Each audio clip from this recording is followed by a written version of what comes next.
What? Oh, these Harley Wood photos. I don't know if you've been following him, Mm-hmm. but they are like hot.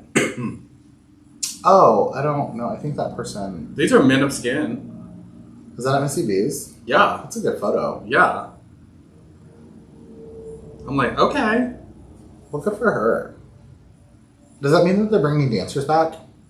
I haven't been in Missy B since they first like changed, so I don't know if they have a dance floor or anything like that going on. Oh, I haven't been upstairs, but I was in Missy B's like a week or two ago for the first time, like since last, like actually probably like a year and a half, if not longer. Yeah.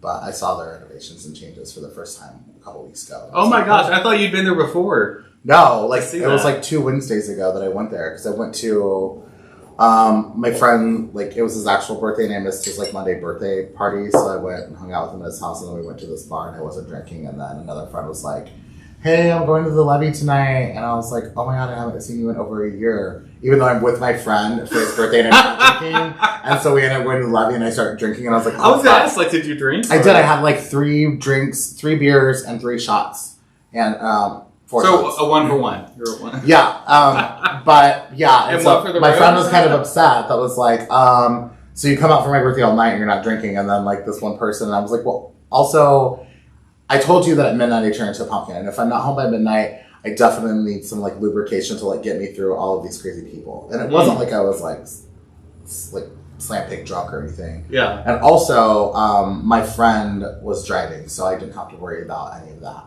Nice. But also, were you drunk like when we went to the comedy show and we're walking down the street and I'm like, I need to take a break? No, no, I don't get drunk like that. I usually just black out. So, I've done that. Yes, it's been a really, really long time since you got blackout drunk. Yeah. What's been holding you back? Wanting to know what happens in my life. Oh, I mean that's what like iPhones are for. That's what Snapchat. No, I do not like seeing those recordings. Ooh. Say about all the horrible things they did and said, or all the horrible things I did and said. Yes, that always happens. Yeah. I'm going to go to my first question then with this because that's really great. Oh, what would you like to re-experience because you did not appreciate it fully the first time?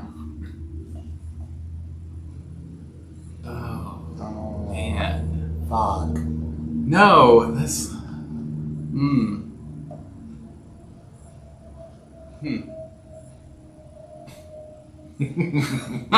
Oh, I'm having like a few memories come back. Whoa. Yeah. Well, one, I was thinking like the first time I had sex with a man, like that would be. You'd want to re-experience that because you didn't fully appreciate it. Oh yeah, for sure, because it was the first time. So I mean, if I had my knowledge and experience now, the opportunity to re-experience that, definitely would be a little bit different. So like. The beautiful songbird Sade, her hit song, It's Never As Good As the First Time, that doesn't apply to you? Oh, yeah, definitely, because it gets better each time. Aww. Yeah. Because you're in love? No. Oh, no. Because I know my body's so much better. Yes! I am in love with my body, and I know it's so much better. I do know my body. I don't know what I would re-experience that I didn't fully... I'd probably say like my... a little bit of my youth. I was so wild and crazy, and I just like hit the road like head first when I was a kid and just traveled, and it was exciting, and I think I took a lot of that for granted, and I didn't really fully get to appreciate all of it because in my eyes back then it was just so normalized for me to do those things, and now like as a way older adult, I realized that was 100%, 1,000,000% huge privilege that so many people never get and will never get to do. So if I could do that over, I think I would take a little bit more in and slow down and appreciate it and be mindful of the moment. Suck a bunch more dicks. And we were just talking about. Oh yeah, we were just talking about being mindful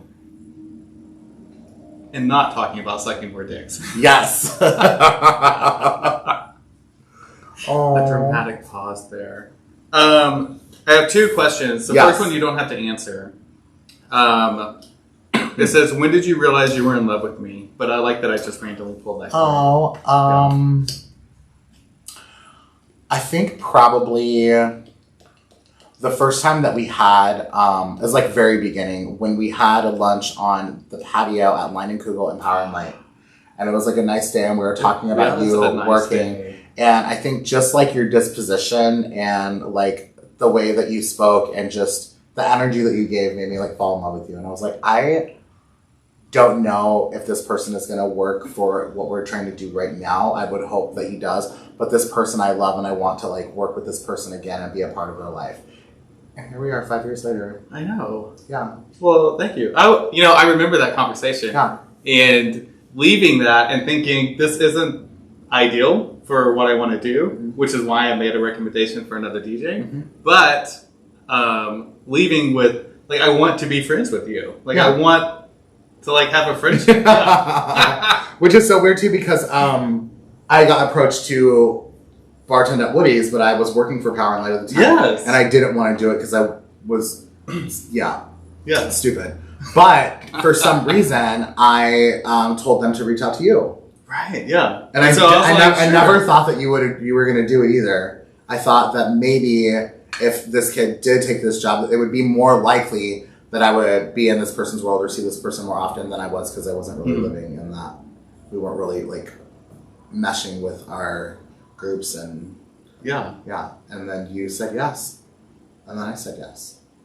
Yeah. And we both worked there. It was so much fun. It was so much fun. I really did enjoy it. We threw some wild parties. Yeah, until it wasn't fun. Yeah, I mean... There's only so many times you can wake up on a pool table. Yeah, and then he left. And then I had to make it more fun again. Because it wasn't fun for me for a little bit either. Who deserves credit in your life that you've been slow to acknowledge? Ooh. Credit in what way? Anyway. Oh, you know what? Someone who I probably don't think is my daughter. Like, I don't give her any credit in that sense of like her impact on me. And I think that has, like, having a child and watching that child grow into a young adult, like, forces you to reevaluate yourself and to sort of be focused on your life and what the impact is, and sort of like that legacy that you leave, or your ability to like shape someone else. So definitely credit to her. Oh, yeah, that's adorable. She's gonna be home this weekend, so I'll have to make sure I tell her again. Yeah, yeah, again. But it's okay. Not everybody's like me, and so they like to come home and spend time at home. So yeah. Well, I mean, yeah. I'm not like everybody else. Good for her. What's your question? What was your biggest culture shock?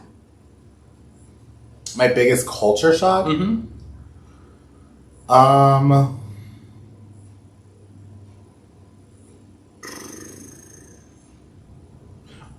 I want you to answer first, because I think I'm going to segue this into what we're talking about. The first thing that came to mind was the murder of George Floyd, which, like, for me, just that shock, culture shock, in the sense that the whole world was in arms, locked in arms about, like, this was wrong. So that was like a culture shock that everybody has this awareness. And finally, I mean, as a white person, it's realizing that. Like, for persons of color, this is like, hello, we've been knocking on the door for 400,000. It's however many long humanity has enslaved other individuals. And so that just, oh no. Like, that was one that I would say. The other would be,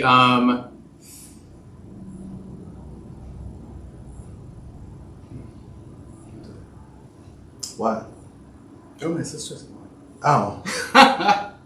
Hey, Rachel, we're busy. I'll like later. Leave a message at the beep beep. Yeah, now I really lost my train of thought. Yeah. Culture shock. You said one was George Floyd and everybody, but like, what was your second one? What was another We'll come back to it. Fuck. See? Honestly, like, I mean, I can just say trivial things when I was like younger and like traveling for the first time and like experiencing sushi in Japan and Never did that. just, you know, having cream cheese for the first time at 21 years old and not What? knowing what that was because I'd never been a part of like. Oh, whatever. I don't ever think of that stuff. Coming up and like seeing my very first drag queen when I was like 20 and like having like a little mental meltdown, like what the fuck, and being a little afraid. That was like a culture shock.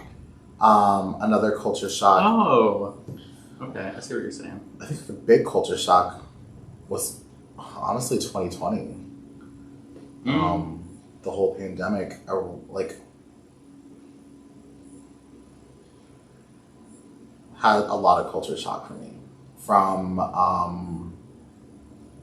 feeling like you're detained as a prisoner, without, like a prisoner of war, without understanding like when you were going to be set free. Yeah. You know, that 3 months was very difficult for so many people, where we were locked down completely and we weren't allowed to work or go out or do things, and it was very scary to have to navigate, like feeling like walking outside like you're breaking the rules, you're breaking the law, that something bad was going to happen to you, whether, and not just like you might get COVID and die, but like maybe you were going to get a fine, or maybe you're going to go to jail, or maybe, you know, something bad was going to happen to you in the sense where maybe there wasn't any kind of law enforcement around and there were other people out that were looking for people that were breaking the rules to hurt them or do something to them. Okay. Another huge culture shock was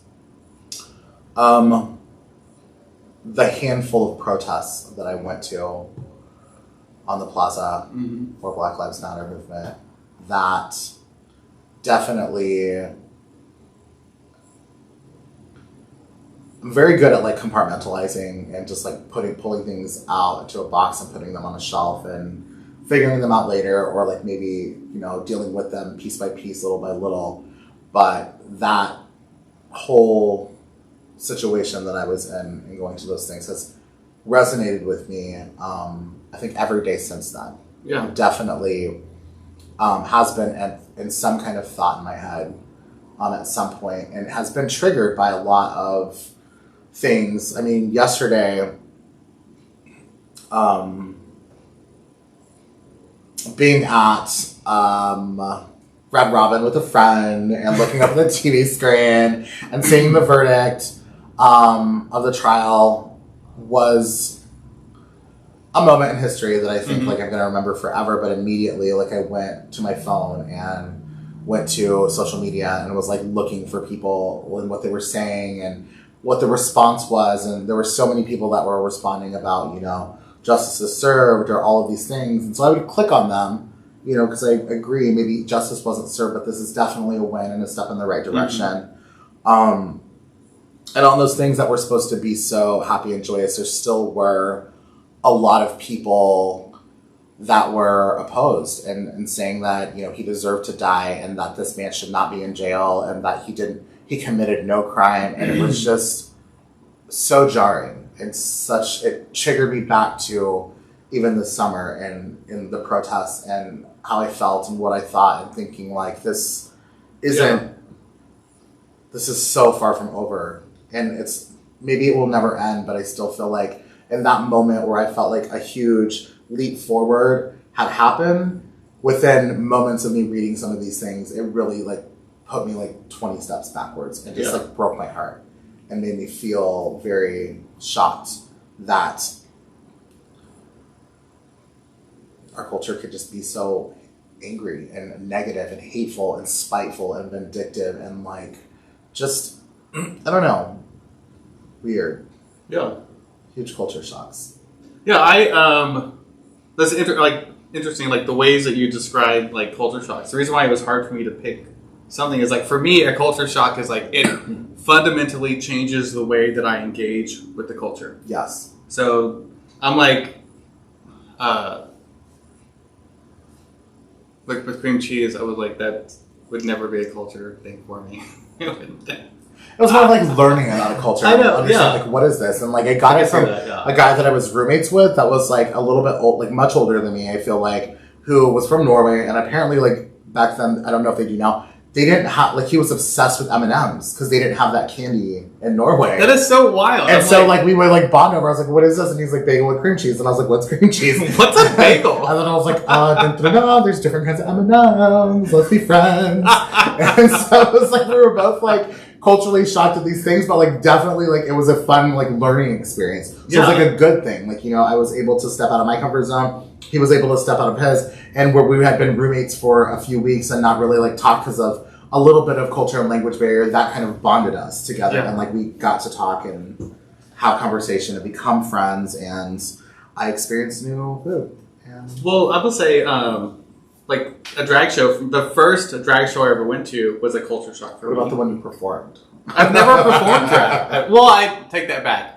The first time I met Daisy Bouquet was at Hamburger Mary's when they were at their old location here in Kansas City. And at the Uptown? At Uptown, yes. And I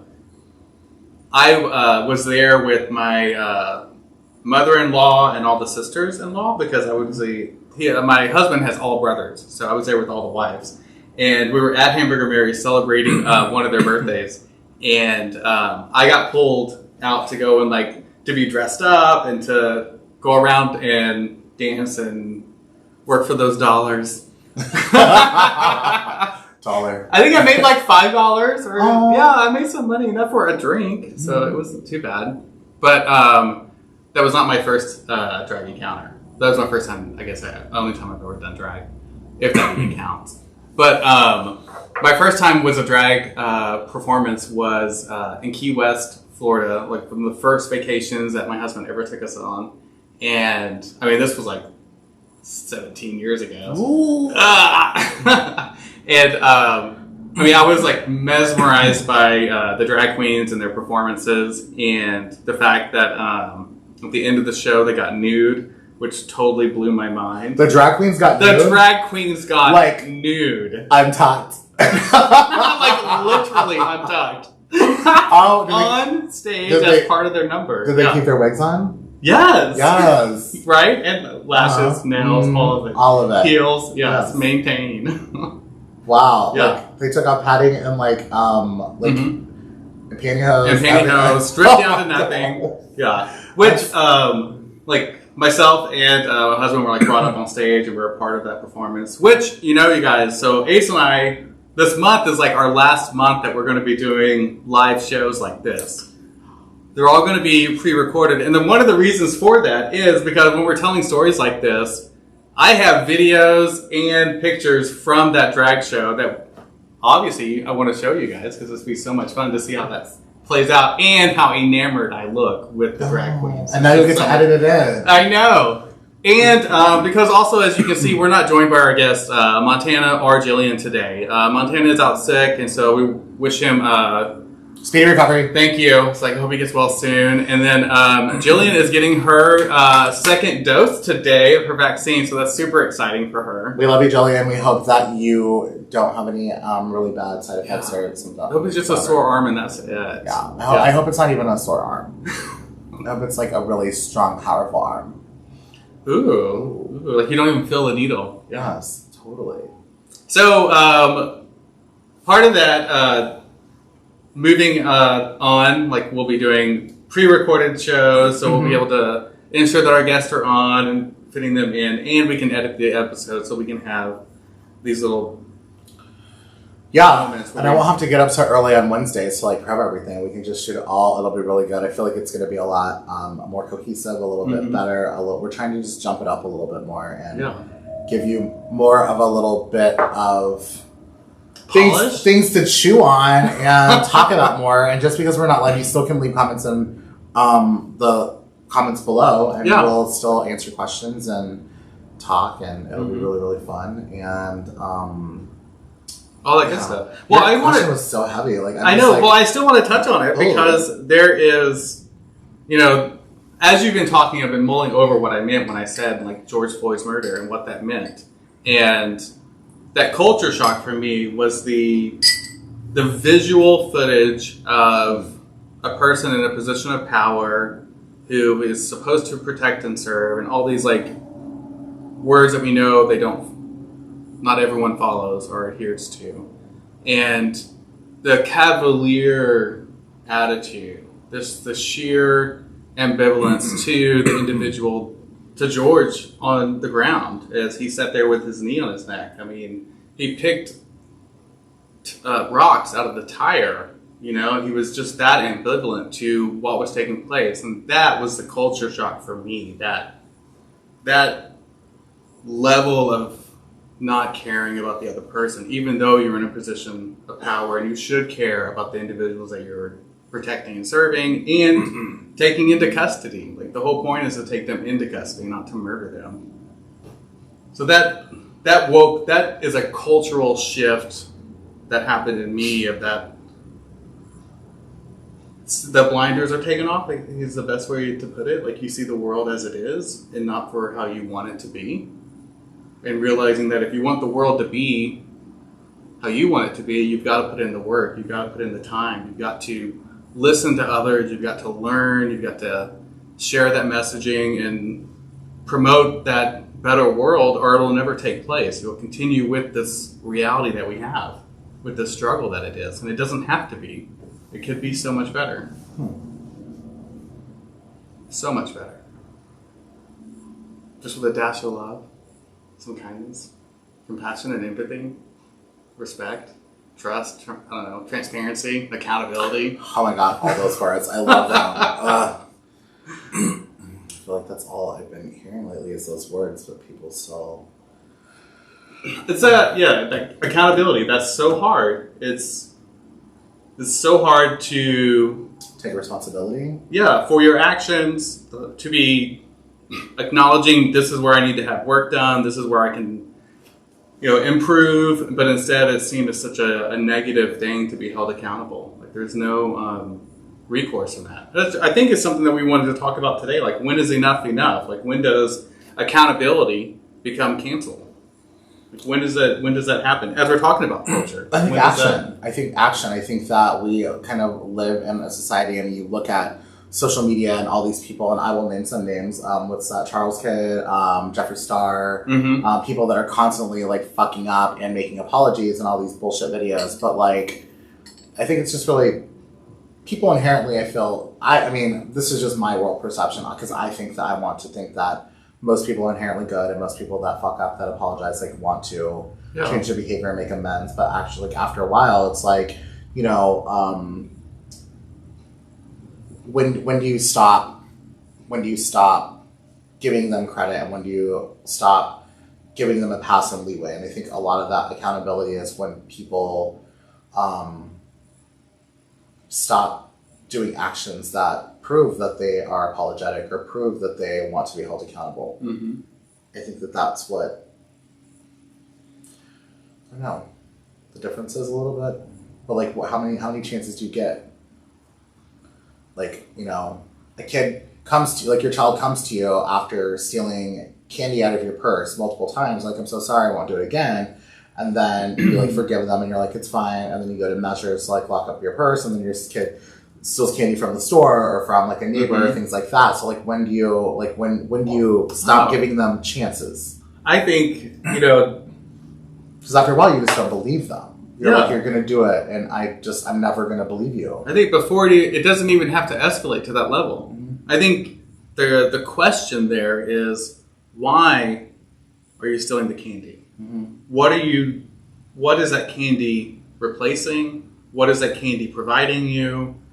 What is the drive, the intention behind why you're stealing? And let's address those needs, those concerns, because the stealing of the candy will disappear. Like, you'll have resolution for that, as opposed to this constant struggle that the person's in. Whose job is that? Both parties. All parties. Yeah. It's not a one-way street. It's a two-way street. You can't expect the person who is like stealing the candy to like fix everything, because they don't have the answers. They need somebody to guide them, to assist them, or to be, there to provide assistance, or at least point them in a direction. It's all about shifting your viewpoint. Yeah. Just shifting the way you see that in see the interaction. problem. Yep. Yeah. Smart. What about no? Before we went live, we were talking about Janelle Monáe performing and being heckled. No, Janelle Banks. Janelle Banks, Yes, was performing and at Missy B's. at Missy B. I didn't realize it was at Missy B. Yeah, she's a comedian, performer, and I mean, I wasn't there, but I mean, I read a bunch of shit that she posted and a bunch of other shit people posted, and it definitely like gained a lot of traction within a few even hours of her posting about her experience being on stage and being heckled by an audience member who apparently was throwing out like racially motivated narrative, and also in the same breath identified herself or their selves, I don't know what they go by, as I guess it was like the daughter of the owners of Q39. Which I don't know why you would ever heckle someone or even like do something shameful or abusive and then like identify yourself and then like also be like, and my parents are. And this is where I work. And these are my parents and I'm this person. Why? But I mean, you know, apparently this person was intoxicated, and so I mean, like alcohol seems to be such a good excuse for individuals to disempower somebody. To well, it's an excuse, but I mean, it definitely is a reason. I know that I've had my issues with alcohol, and there are times wherever I am in my space where I have drank and been so much fun of the life of the party, and there have been times I've drank and I've just been a horrible monster, even to my closest friends, and I definitely regret those times, and I'm definitely super embarrassed of those times, and had to have, like, this person, I think, gone and, like, made apologies and make amends, and just because you apologize doesn't mean they need to have any, like, they don't need to forgive you, they don't need to do anything. If they do, so, like, you're very lucky, but... Did that person apologize to Janae? I'm not sure. I know that her parents, the owners, like, made a statement, but I don't even know if it was on their page or if it was just in a comment that I read that they like apologized and they said that she would be removed from her position and they were going to be seeking some kind of therapy or counseling. Well, that sounds like base level accountability. Yeah, I mean, also this person, and but also person's doing some work. But also, this person is an adult. This person is obviously over 21, drinking at Missy B's. Mm-hmm. I really feel like that's another part of your privilege where your parents are cleaning up your mess, which thank God she has support, and that's amazing. If this, you know, is true, but also like you're an adult, like you need to take responsibility for your shit as well. It's just like all the shit that I've done. It's not like you're like, well, Dad, will you call my friends and apologize? Because I was like super aggressive and horrible. Fathom doing that. Yeah. One, I wouldn't do that for my daughter. But also, too, like you know, a lot of people came to that and thinking, like, well, is this really a real apology, or are their parents just maybe don't really care about their daughter and they're just trying to save face because it affects their business. It's monetary and it's affecting them. Well, yeah, I mean, that's why you see protests or you see calls for businesses to, you know, to not support a business that isn't affirming of LGBTQ plus individuals. Like Chick-fil-A is a perfect example of a place that you should not visit. Like they support hate groups. They support individuals conversion therapy. They support individuals who want to take away your rights to marry whoever you love, want to take your rights away to see your partner in the hospital, or for a single woman to adopt a child. It doesn't matter about the sexual orientation. I mean, the scope of their level of hate that they want to pursue is all funded by people who go and eat their chicken. Like, get your chicken from somewhere else. Yeah. Maybe shop local instead of some corporate national brand that doesn't care. I was thinking of like local chicken places. Go Chicken Go. Is that local? I don't know. Popeyes? I don't eat chicken out like that. So I don't either. I just cook it at home. I order just like a regular casual restaurant. Yeah. It's weird. Well, so that level of accountability, those calls have continued for that. So like, when does that become cancel? When does it become a cancel culture? When you lose that... when accountability isn't enough, what happens? Sorry, I clicked on something. I know, he's really hot. I was clicked on something I wasn't supposed to. Close that tab. That's why we don't share our tab. I'm trying. I know I'm trying. I wanted to get back to, okay.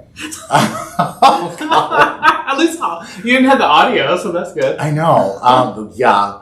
It was just photos. I don't know. Like, I think that's been such a strong question that I think that we've been like meaning to address, and I just don't know if we really even know how to go about it. I mean, today is just kind of like a free-for-all, catch-all, whatever, because our guests aren't here, but this is just stuff that we kind of wanted to talk about a little bit.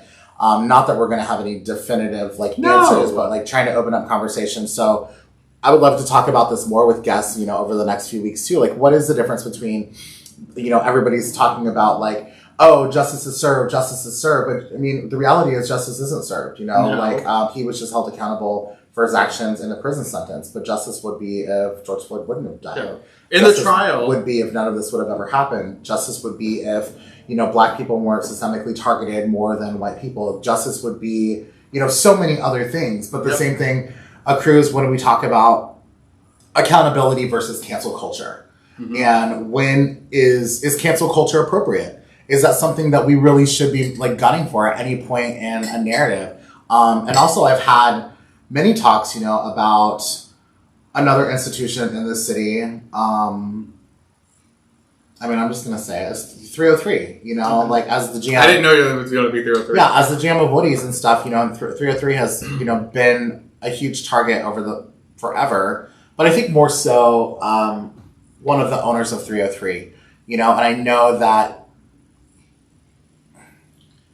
I'm not really a fan of cancel culture. I definitely think accountability, but also in the same breath is that I have known Jeffrey Schmidt for a very long time. I also have really close friends that have worked and had ties with 303 for a while, some that still do contract work there. And I know that in my circle of friends that I don't think that they're really wanting to cancel 303 by them not going. It's not them trying to cancel a place, but I think that they're just kind of waiting for some accountability to be held for the owner. And I know that some of my friends are just like, I can't believe, Ace, that you go there. And I was like, well, regardless of the fact, like, it's still, I can't force accountability on something, just like you can't force somebody to want to change their behavior if they don't want to. But also, like, I look at it as like, I'm still supporting, what I'm really supporting is my friends that currently work there.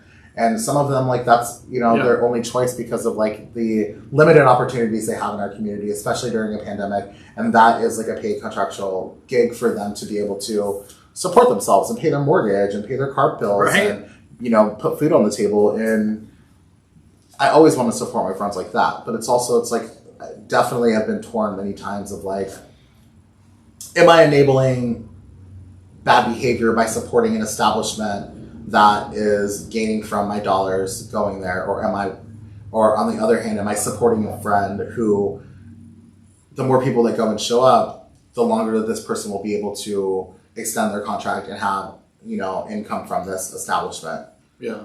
And I've had people say, well, why doesn't your friend just go find another job somewhere? Why doesn't your friend do this or that? And I was like, well, it's funny to say that, but like, are you offering them a spot? Are you offering them, a paid gig? Are you actively helping them search for another place where they're going to feel comfortable, being surrounded by people that support them? Because it's not really even just about the space. Like, there's really kind of 6 square spaces in the city for queer people to work at. It's just like kind of telling, a drag performer, it's like, well, if I hate this place, then why don't you just go work somewhere else? Well, I can't just run down to the Chick-fil-A at State Line and work there. I can't just go pop up at, so like some random Olive Garden and just like perform there. Maybe they could. Okay. They spoke to the managers? I don't know. But, that's a big... You might go back to an Olive Garden. Right, I might too. Queer home or family? Family. But yeah, it's like, so where do we cross that line where it's like we cancel somebody as opposed to just waiting for accountability? And how many chances do you give them? And how many times do you hope that apology from Jeffree Star or someone is real, and that this is the change and this is, not just another empty promise or some fodder for them to backpedal in order not to lose money in hopes that some other scandal will pop up real quick so that it'll divert their eyes to like the garbage humans that they really are. No. I don't have an answer for you. Yeah, it's just a question that I have, and I feel like ethereal. But also, like what you said too, I think a lot of it too is like changing our perspective and really shifting our gaze to maybe. And this is, I felt like how I've like shifted, you know, like because I don't think that Jeffrey Schmitz from 303 is a bad person. I think like he has been kind to me, and I think, and also too, and maybe this is just like my dream bleeding heart, that I think that everybody wants to be a good person, and sometimes people have had so much trauma or bullshit or have been stuck in this mindset that sometimes they forget or don't know how to do it. And the last thing that somebody that is struggling really needs is, you know, a whole village with pitchforks attacking them and trying to hold them in this spot of a box of like what they put them in. And they're just really, going to fight. Yeah, and not really giving them an opportunity to speak or explain or even guide them with understanding or growth, you know? And I'm a person that worked for Jeff Edmondson at Hamburger Mary's for the past 5 years, and he is a person that is very generous with second and third chances. He's a person that has a bleeding heart and believes that everybody inherently is good, and like we just fuck up and we just need we need family and support to guide us into the right direction. He's been very, you know, instrumental in me like having that ideology, because, you know, I'm from Chicago, bitch, we're just cut and dry. You don't like your shit, leave, we'll replace you, we'll do something else. Yeah, there's 30 bars down the strip, and not including all the other ones around the city. Yeah. Probably not 30, there's probably like 8, 10. Where? Just down Halstead. It was like 30. There's like... That's like a real city. That's like a whole neighborhood for goods. No, really, yeah, they do. Andersonville? That too. Fuck. Yeah, so I don't know. So like how do we, I think, I don't know, I guess it's just shifting like your perception, your perspective of the situation. And maybe we put down the pitchforks and we start giving a little bit more understanding, but not just understanding, but like more giving workshops, classes. Yeah. Opportunities for them to educate themselves. I mean, they're not going to self-educate. Obviously, everybody has a capacity to like learn something new. It's a choice whether you want to or not. But our culture too is just like, I feel like even around us with queer culture, they're just so like, oh, like you shouldn't talk about like people that have drug addictions or like meth heads or whatever because they're struggling. And I'm just like, if we can have that mentality for people that literally relapse and we still give them opportunity, why can't we do that for people that say the wrong thing or, you know, or believe racist ideology? Yeah. Like, there has to be a place where you can come back into the fold of humanity. And who do we give leeway to? Somebody that's owned a business for 20 years, but we're quick to cancel that person and that whole entire establishment, but not give them opportunity to be accountable and tools to do that. But we're quick to laugh it off when like our grandfather says something racist. Mm-hmm. You know, why aren't we canceling grandpa? Like, why aren't we canceling... Yeah, you know? That's just the way grandpa was. Yeah. The way he is. He was raised that way, you know? I'm like, rise above your rearing. It's not hard. Yeah. You just... But it's such a double standard that I feel like that we have in our community. And I think also a part of it, too, is what I've seen is that so many people are so aggressively passionate, and I will never tell anyone or want anyone to like calm their passion, because I think that's what we really, really need more of people is like they need to be passionate and think outside of themselves and really want to make change. But I think a lot of that passion, from what I've seen in our cancel culture, Kansas City, is that passion is just misdirected. Yeah. You know, it's great, and I love that zeal, and I love all of it, but some of it really is misdirected, and it does more harm than it does good.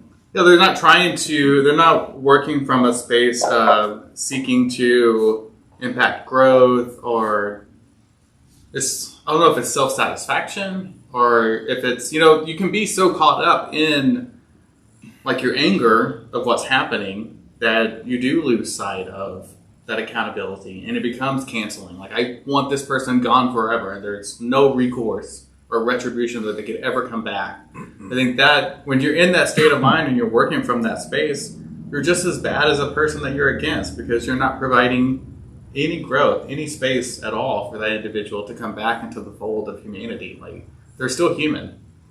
That doesn't mean that you forget what they've done, but it just means that there's work that needs to be handled, and it needs you to be a part of it.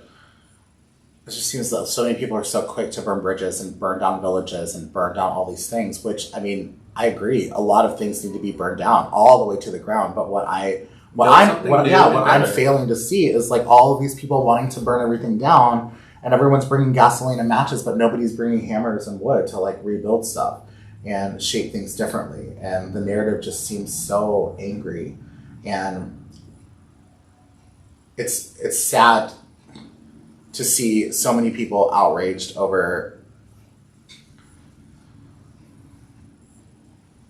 George Floyd's murder,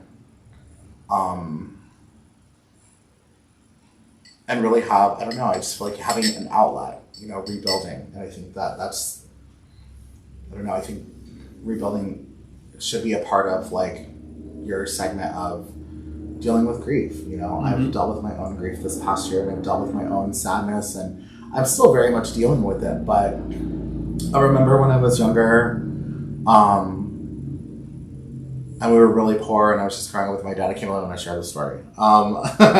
There was so many things that we didn't have, and I used to have to walk to blocks and blocks with my little backpack full of my clothes to go to the laundromat because we didn't have a car, and we didn't have a washer and dryer. And there are times I remember being a little kid and like camping because like our electricity was turned off and all these things. And as I got older and I started realizing some things, I would just get really sad, and my mother died at the age of 10, and there were times that I was really sad and I missed her. And every time that I would get like super sad and just feel broken and not want to, and just kind of see all these negative things, like my dad would take me somewhere where we would volunteer, at the recycling center or like at a soup kitchen or all these things. And I was like, why do I have to do this? I don't want to go do this. My dad would remind me that every time that we feel broken and that we feel sad, that no matter how low that you are, no matter how much you don't have, you still have love and kindness that you can give, and you can extend that. And if anything, we can't give money, and we can't give food, and we can't give, hot water or like, a light. Right, yeah. But what we can give is like our love, and we can give our experience, and we can give our humanity. And that's something that no one can ever take away from you. Even in like the most broken sadness that you have, you're still a human, and other people will be able to identify with that because you too are a human. Yeah. No, really. So I mean, I understand like how people are so passionate and they're so angry and they're so sad and they're so hurt, but it's just like, I think if my dad can teach a little child to manifest all of that sadness and anger into positive change, why can't we as adults in our culture like do the same thing and like help one another, And I've definitely been reading some of these books that friends have sent me about grief and stuff, and I realized halfway through that, like, and I've been going to therapy, but I've been cutting down. My therapist like, "Are you sure?" And I was like, "Yeah." She's like, "I think you were too." But also, like, I realized too, like, some of that and me doing this isn't about me. It's about me arming myself with tools to be able to help, like my aunt who lost a lot this year and her husband, to help other friends that have lost friends from suicide. It's about educating myself and informing myself to be able to give that humanity and that love and kindness to people when they feel like they're broken or done or so angry that they can't see past their rage or so sad that they can't see past their tears. And I think it's important that we all like have moments that we reflect, because I really feel like, I'm glad that I had friends around me to be able to, even not being educated or armed about, my situations, but were able to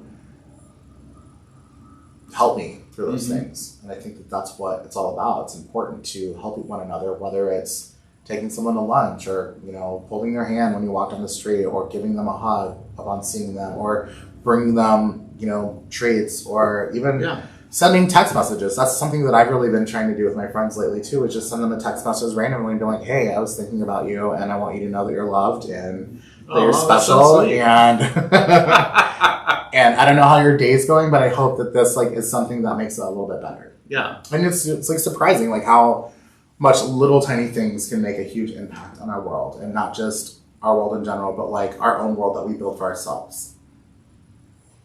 I love everything that you said. And this has been my TED Talk. No, like, thanks for sharing. This is a really personal story.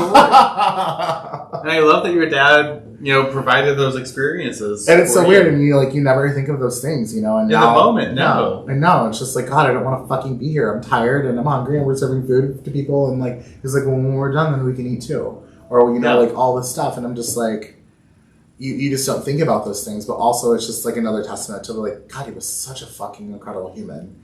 And I hope that I will remember more things so that hopefully I can be a better human. Yeah. And not that we're not without flaws. I'm sure my dad had many flaws that I don't know about and other people saw. And just the same with me. Your friends with you one way, but there are times, like I said, I've had my bouts, and I think that one of my biggest flaws would be my, drinking. And I've definitely become a monster at times when I've been drunk, and it's not something that I'm proud of. But also, thankfully, the people that, most of them that I've been a monster to, they've loved me enough and known that that's not really me, and I've been able to make amends, and hopefully they've all forgave me. But it's all about your journey and being human and understanding where you're at and what you're doing. And I don't know, I think just if we keep canceling everything and we keep burning all these bridges, then we're just not going to have anything left. We'll be in an island. That's going to be like Waterworld that I just watched with Kevin Costner. That's also on Hulu right now, which got really bad reviews, but I love that movie. I think it's so good. It is a good movie. I think it's so good. I think I would fall asleep in it, but it is a good movie. Yeah, that is a really great question. How do you move the needle back to accountability and not to canceling? Yes. Where does that line draw? And it's different for each individual, and maybe the situation calls for a certain level, but there, obviously, I could see canceling a corporation or a company, but not an individual. The individual needs to be accountable, can have some space to come back into humanity, and not to just be canceled. Yeah.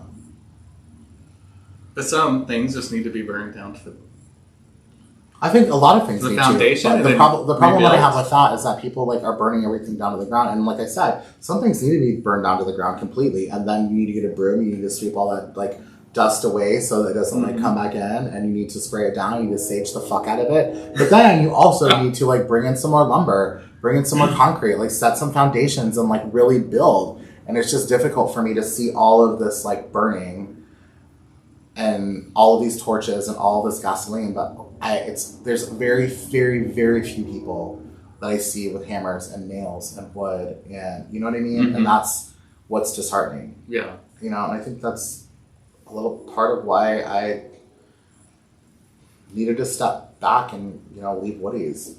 It wasn't Woody's itself, it was a lot of the culture in the queer community that I've been a part of, and a lot of the stealing and lying and shunning and canceling, and it's just it's too much for my heart. It's too much for me to be in that.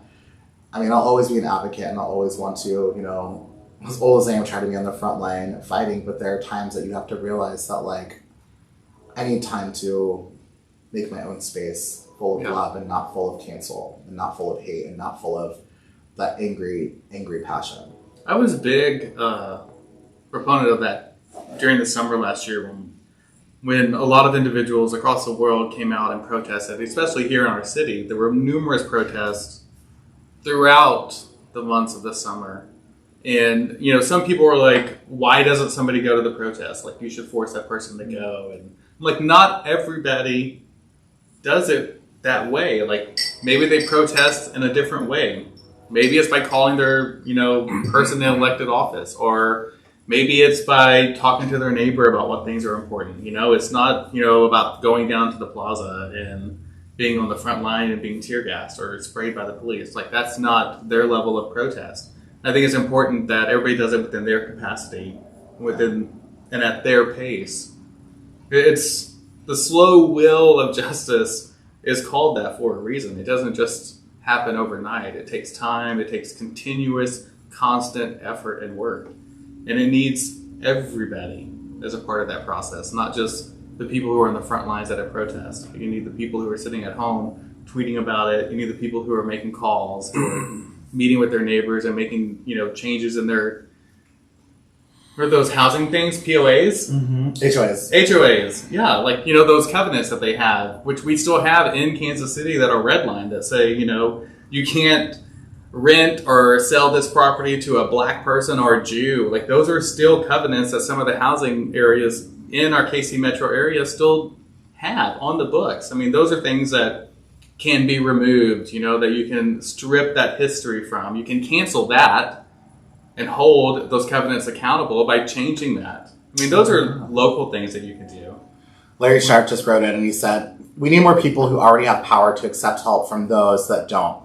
It's primarily rich white men, straight, gay, and queer, who have had the power, and they are increasingly paranoid that they will lose it all. They don't realize that they gain more by sharing it."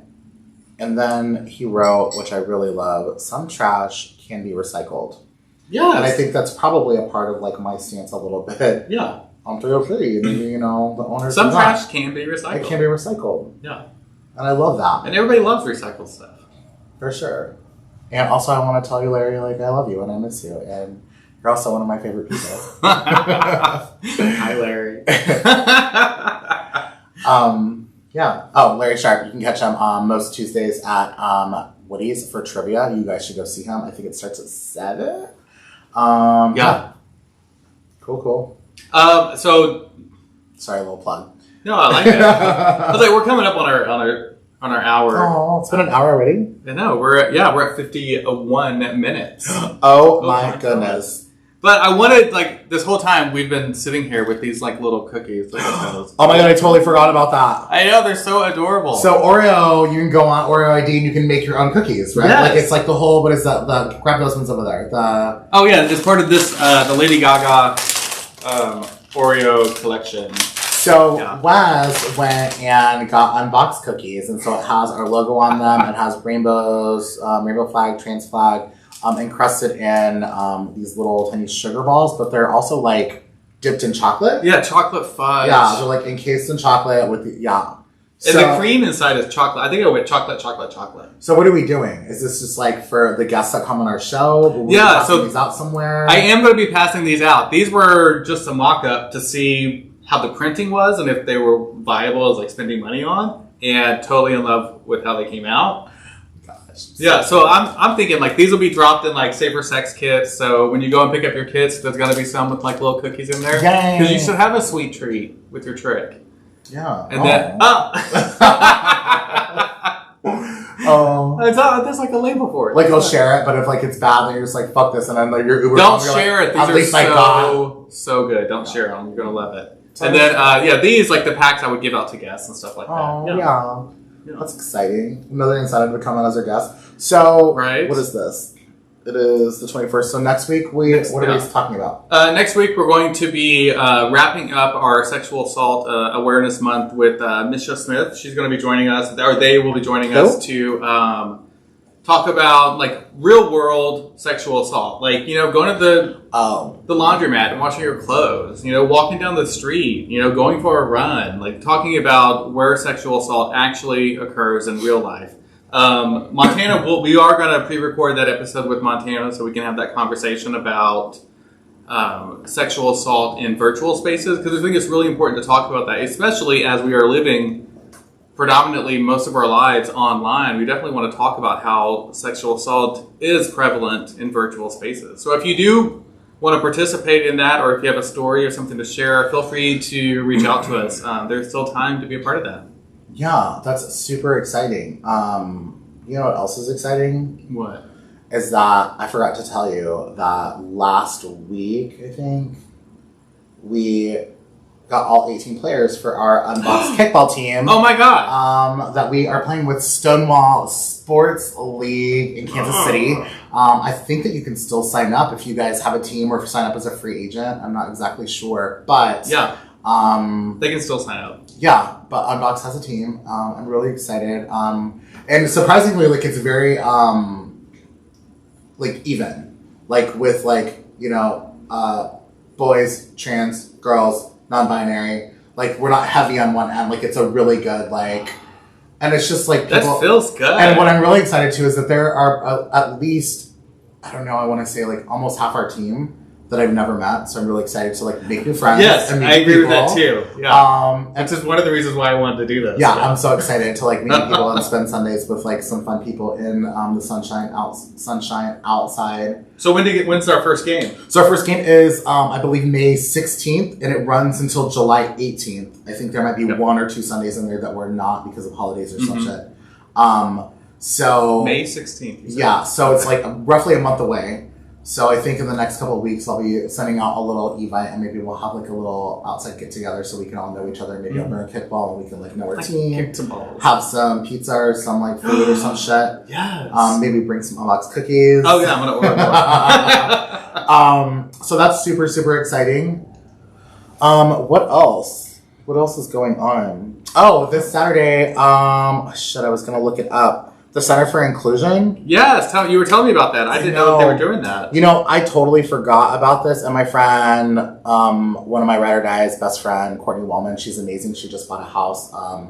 She's going through that whole like beautiful house thing. It's exciting. But she reminded me, and she was like, "Hey, what are you doing Saturday?" She's like, "We should go to the Center of Inclusion. I think it's a little fundraiser, like a swap meet or." Hold on. Because I know... it's a bazaar. It's Queer and Bazaar. Fine. It's a shop for art and handmade items crafted by local LGBTQIA+ artists. It's this Saturday, April 24th from 1:30 to 4:30 p.m. It's open to the public. Masks are required. Nice. Yeah, there'll be Etsy creators, painters, musicians, all kinds of really fun things. So if you don't have anything to do this Saturday, definitely hit up Center of Inclusion. It's on Main Street, 3911 Main Street. Queer Bazaar, support local. Yeah, I love that. Bring friends, bring family. Oh, cool. It'll be outside from 1:30 to 4:30. What else is going on? Oh, this Thursday night, I will be out on the town. My friend Christian, it's his birthday. Happy 40th birthday, Christian. Also, we're going to be going to Woody's because bartender Daniel will be there as well. Yes. And it's also his birthday that night. So It's Daniel's birthday? it's Thursday as well. He'll be bartending, so let's go in there and give him a bunch of money and a bunch of my love. God. He loves cakes, cookies, hugs. Yeah, I think he's vaxxed. It was like air hugs. I don't know. Air hugs. Air hand jobs. Yeah. Air oral. So I'll be there for a little while. If people want to come out, it'd be nice to see some fresh faces. Maybe talk if anybody wants to meet me in person. I've had a bunch of people come up to me lately that I haven't met randomly, or like, hey, I was like, I watch your show. I'm like, oh my god, thank you. Do you want to be a guest? That is so much fun. I'm not lying. It is. Yeah. I think, just to let you know about like testing options. So we are back out in the community doing HIV and Hep C testing. You can, I'll be at M City on the second Sunday of the month. And then Where's M City? M City is in Westport. It's like Caddy Corner to 303. It's the old Video Mania. Yeah, it's old Video Mania. It's very cool in there. They've like remodeled, added some new things. They've added like a whole like leather shop on the side. Yeah. The guys that own it. They custom make leather pieces too. So if you don't see something you like, let them know and they can make it for you. Super fun. And another way to find their building is they have a giant George Floyd memorial like right in their parking lot. So that's another spot. And that was just on the news, I think. Yeah. So testing there every Tuesday. HIV and Hep C at M City and at the Center for Inclusion. So M City is the second Sunday of the month, and that's from 1 to 5. And then Kansas City Center for Inclusion is every Tuesday from 5 to 7. Cool. Have you talked to Woody's? Are you going to be testing at Stonewall for kickball at all ever? We are going to be, not every game we'll be testing, but we will have materials and things like that available. And there'll be different people who test. So because I'm playing, I won't be one of the testers, but we'll have people there who will be doing testing. Yeah. So there will be more opportunities to get tested in the community. And the new, we have an HIV syphilis test kit, so you can get results within 20 minutes. And that's for HIV and syphilis. So that's new that we have. So that will be available come May as well. So that's really exciting. Yeah. Well, I feel like we talked about a lot of heavy things today. We did. Yeah. I mean, obviously, like, we're not the end all be all. We don't know everything. This is just like our opinion and casual conversation. But definitely want to normalize this conversation. And I would like to keep this conversation going. Like, I'm always looking for new thought processes, ideas, or answers to questions that I have. I mean, this has been a hard month. as far as like what we've been talking about. May is only going to get, I think, deeper into it as we talk about racial justice and what that means and what that looks like on a local level. So it will be interesting as we move forward. Yeah. Tune in, guys. Keep tuning in. Yeah, so we'll be live next week. Yeah, next week is our last live episode. Yeah. So it'll be fun, and you can continue to watch every Wednesday. Yeah. It would be like editing and doing stuff. Oh, it's so much fun. I know I look like I just rolled into bed every Wednesday because I have, but literally, like, my room's like right there. What? This isn't a studio? Oh, it is. This is made up, fabricated. No, I usually eat and cook in this kitchen. All right. All right, everyone. Thank